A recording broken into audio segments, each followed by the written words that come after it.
192 km en direction de Orbassano sur la 104e édition de Milan-Turin, la classique pour les sprinteurs à quelques jours de Milan-San Remo. Tout d'abord, 6 coureurs ont constitué l'échappée matinale.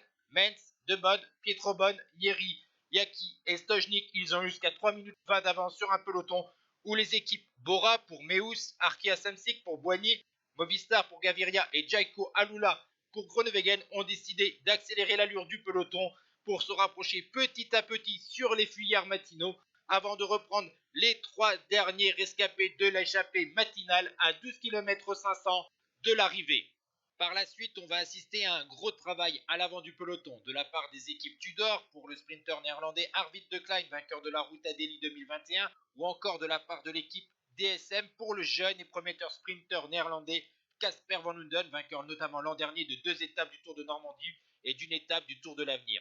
Et on va voir que l'équipe suisse Tudor va faire un gros travail même dans le dernier kilomètre, c'est un peu une surprise, mais aussi l'équipe DSM.